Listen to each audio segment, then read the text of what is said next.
ओम भद्रं कर्णेभिः शृणुयाम देवा भद्रं पश्येमाक्षभिर्यजत्राः स्थिरैरङ्गैस्तुष्टुवागंसस्तनूभिः व्यसेम देवहितं यदायुः स्वस्ति नो इन्द्रो वृद्धश्रवाः स्वस्ति नः पूषा विश्ववेदाः स्वस्ति नस्तार्क्ष्य अरिष्टनेमिः स्वस्ति नो बृहस्पतिर्दधातु।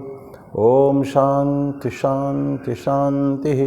हरि ओम। भगवान श्री रामकृष्ण देव, भगवती माँ शारदा जी और स्वामी जी को प्रणाम अर्पित करता हूँ। मेरे गुरुदेव पूज्य स्वामी भूतेशानंद जी महाराज को मेरा प्रणाम और आप सभी को मेरा प्रणाम। आज एक छोटी सी उक्ति के ऊपर चर्चा करेंगे। अति सर्वत्र वर्जयत, ये अति सर्वत्र वर्जितम भी बोलते हैं। एक्सट्रीम हमको में जाना नहीं चाहिए, कोई भी, नीचे की तरफ या ऊपर की तरफ।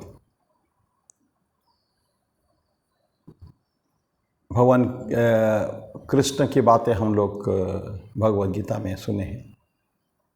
भगवद गीता में भगवान कृष्ण कहते हैं कि जब बहुत ज़्यादा खाना पीना खाता है, बहुत ज़्यादा अय्यासी आप भोग विलासिता में है, इसके लिए योग नहीं है। फिर बोलते हैं युक्ताहार विहारस्य युक्त चेष्टस्य कर्मसु युक्त स्वप्नावबोधस्य योगो भवति दुःखः। तो कैसे करें? मॉडरेट लाइफ हमको करना है। युक्त युक्त मतलब मॉडरेट, ना एक्सट्रीम्स नहीं, यहाँ अतिरिक्त नहीं है, एक्सट्रीम नहीं। तो युक्त आहार विहार से, आहार बहुत ज़्यादा एक्सट्रीम ज़्यादा खाना नहीं चाहना चाहिए, बहुत कम भी खाना नहीं चाहना है। विहार एन्जॉयमेंट्स, एन्जॉयमेंट बुरा नहीं है, उपभोग करना, कोई चीज़ का भोग करना बहुत ज़्यादा नहीं है कि, लेकिन छोटे छोटे डोजेस में स्मॉल एंटरटेनमेंट्स जीवन में कि कोई तकलीफ नहीं है, लेकिन बहुत ज़्यादा नहीं, एक्सट्रीम्स नहीं है, अति नहीं है। तो बहुत ज़्यादा एंटरटेनमेंट ना करें और एकदम शुष्क भी ना हो जाए, चुपचाप बैठे रहे, अकेले चुपचाप बैठे रहे, नहीं। जीवन में थोड़ा आनंद भी चाहिए, हर्ष उल्लास भी आवश्यकता है उसके जीवन में। तो युक्त आहार विहार से युक्त चेष्टस्य कर्मसु, कर्म में चेष्टा, कर्म में प्रयास करना है। खूब ज़्यादा कर्म भी नहीं करना चाहिए और एकदम आलस्य के साथ बैठे रहना भी नहीं चाहिए। खूब जो काम करते हैं ना, उसको कहते हैं कि वो वर्काहलिक बोलते हैं, उनके वर्काहलिक। काम में इतने ज़्यादा मग्न है वो लोग, घर बार सब कुछ भूल जाते हैं। That is also not good.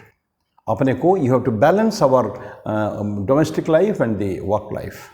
Office में जहाँ बिजनेस मेरा या कहीं नौकरी करता हूँ, वहाँ के काम को भी उतना ही महत्व भी देंगे, फिर घर के काम को भी हम कमी नहीं आंक सकते हैं। घर में मेरा परिवार है जो शादीशुदा जो है या माता पिता के साथ रहते हैं ना, तो उनको भी, तो उनके लिए समय देने की आवश्यकता है। कुछ हमारे जीवन 24 घंटे का कुछ अंश भी उनके लिए भी होने की आवश्यकता है, कि उनके साथ रहते हैं हम लोग, उन्हीं के द्वारा पालित पोषित हैं हम लोग। माता पिता है यार, अपनी पत्नी है, बच्चे हैं, उनके प्रति हमारा लव एंड अफेक्शन, मेरा कुछ शेयर, मेरा समय का उनके प्रति जाना चाहिए। तो बहुत ज़्यादा कर्म नहीं। तो क्या युक्त आहार विहार से युक्त चेष्टस्य कर्मसु युक्त स्वप्न अवबोधस्य, खूब सोना या खूब कम सोना ये भी ठीक नहीं है। नो एक्सट्रीम्स, अति नहीं। युक्त स्वप्न अवबोध मतलब जागते रहना, बहुत ज़्यादा सोना नहीं, बहुत ज़्यादा जागना भी नहीं है। तो एक मॉडरेट लेवल में हम अगर रहें, खाना पीना, सोना, एंटरटेनमेंट करना, ये सब कोई प्रॉब्लम नहीं है। तो वो जो योग क्या होता है? भवति दुःखः, अपने जीवन के दुख कष्टों को हर लेने वाला होता है ऐसा योग। ये भगवान कृष्ण की बातें हैं। और भगवान बुद्ध के परवर्ती काल में हम देखते हैं, भगवान बुद्ध के जीवन में भी इसी तरह के कुछ बातें उन्होंने मध्यम पंथा। अभी बुद्ध पूर्णिमा गया तो उस समय हम लोग उसकी चर्चा की थी, और बचपन से हम लोग पढ़ते भी आए हैं कि हमने बहुत ज़्यादा 29 साल तक उन्होंने अय्यासी की, और फिर 6 साल बहुत ज़्यादा कठिन तपस्या की। ये दोनों भी उनके काम नहीं आया। सो उन्होंने मध्यम पंथा का की उसके बाद सोची, और उन्होंने थोड़ा खाना पीना किया, थोड़ा तपस्या को कम किया। ये उनके जीवन में देखे हैं। तो अति नहीं किया, अति से निवृत्त छोड़कर अति को एक बैलेंस्ड, तो हमारा वे ऑफ लाइफ होना चाहिए। तो ये तो ये होता है कि अति सर्वत्र वर्जयेत, एक्सट्रीम्स में नहीं जाना पड़ेगा। उसके अंदर एक बहुत छोटा श्लोक हम लोग बड़े एकदम बचपन से स्कूल के से पढ़ते आ रहे हैं। अति दर्पे हतालंका, अति माने च कौरवः, अति दाने बलिर्बद्धः, अति सर्वत्र वर्जितम, ऐसा पढ़ा था।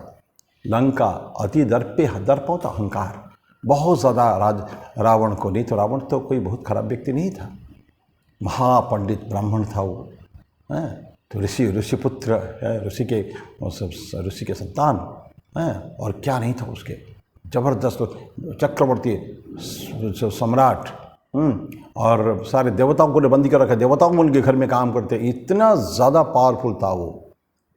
लेकिन उस व्यक्ति को क्या हुआ, अति दर्प, उसने माँ सीता को जो अपहरण किया है, अपने बल के इसमें चूर होकर अपना जो दर्प, अपना अहंकार के कारण कि मैं तो बहुत बड़ा हूँ, हु कैन डिफीट मी, ये जो भावना उसके मन में आ गई है ना, उसके कारण क्या हुआ, वो फाइनली ही हैड टू सकम, उसको हारना ही था। भगवान श्री राम ने ऐसे ही, क्योंकि उनके दर्प के कारण। अगर विनम्र होता, माता सीता को वापिस कर देता, जो गलती हो गई है शायद नहीं होता, लेकिन उसको तो इतना अपने था ना, एक गुरूर था, कॉन्फिडेंस था। तो अति दर्पे हतालंका, अति माने च कौरवः, खूब ज़्यादा अभिमान, किनको, कौरवों को, उनके भी नष्ट हुए। ह्यूमिलिटी है ही नहीं, खाली इतनी ज़्यादा उनका अहंकार है, अहंकार से चूर चूर थे बिल्कुल पूरा सारे भाई लोग, दुर्योधन दुशासन से लेकर जितने भाई हैं, एक भाई को छोड़ दें जो पांडवों का साथ दिया था, बाकी सब के सब तो मारे गए। तो अति माने च कौरवाः हता, वो भी मृत्यु उनका हुए। नहीं तो कम कोशिश की गई है क्या, भगवान कृष्ण ने, बहुत लोगों ने बहुत प्रकार समझाया था, सभी ने, उनके गुरु भीष्म पितामह, गुरु द्रोण, कृपाचार्य, सभी ने तो समझाया था, किसी ने कमी नहीं रखी है। दुर्योधन ऐसा है, विदुर पास में थे, महाज्ञानी विदुर, महर्षि जैसा थे वो, उन्होंने, सभी ने समझाया था दुर्योधन को। धृतराष्ट्र भी कि अपने बच्चों के ऊपर संयम रखने के लिए, कहने के लिए भी उन्होंने कोशिश किया था दुर्योधन, लेकिन कौन मानने वाला था, उनको लगता था तो वी आर मोर पावरफुल, इतना ज़्यादा शक्ति है, कर्ण उनके साथ मिल गया था, और भी लोग कोई थे उनके साथ, तो उनको लगा कि वी कैन, सारे संसार तो अपना ही है। तो ऐसा करके अति माने च कौरवाः, और अति दाने बलिर्बद्ध, दान बहुत ज़्यादा किया, एक्सट्रीम दान किया, उससे क्या हुआ, बलि, राजा बलि, विरोचन पुत्र, प्रहलाद का नाती, क्या राजा था, जबरदस्त था, महादानी था वो, और उसने तो इतना दान है कि कोई मेरे घर से वापस नहीं जाएगा, लेकिन आगे पीछे देखता ही नहीं था कभी भी, कौन आ रहा है, क्या मैं कमिट कर रहा हूँ, क्या दान देने कमिट कर रहा हूँ, ये कभी सोचता ही नहीं था। तो इसलिए बोलते हैं कि अति दाने बलिर्बद्ध। नहीं तो जब भगवान विष्णु आए, 3 पाद मांगा उन्होंने, उसको समझ जाना चाहिए था उस समय। ये जो बहुत संपत्ति दे सकते थे, बलि बोलता है कि बहुत संपत्ति, तो लेकिन ये क्या बोलता है, नहीं मेरे को 3 पाँव केवल चाहिए बस। और वहाँ उनका जो शुक्राचार्य, उनके जो गुरु है, तो वो भी आके खुद ये जो जल देंगे, संकल्प करके जल जो देंगे, शंख से, जल शंख से, उसके जहाँ जल निकलेगा वहाँ भी आके शुक्राचार्य घुस गए, लेकिन उसको भी समझ नहीं आया, उन्होंने काड़ी में उसको कर दिया, तो शुक्राचार्य अंधा हो गए, एक काना हो गया उनका आंखें। तो ये क्योंकि अपना मान खूबता, अभिमान खूबता में महादानी हो, दानी होना ठीक है, लेकिन दान का अभिमान रहना ठीक नहीं है।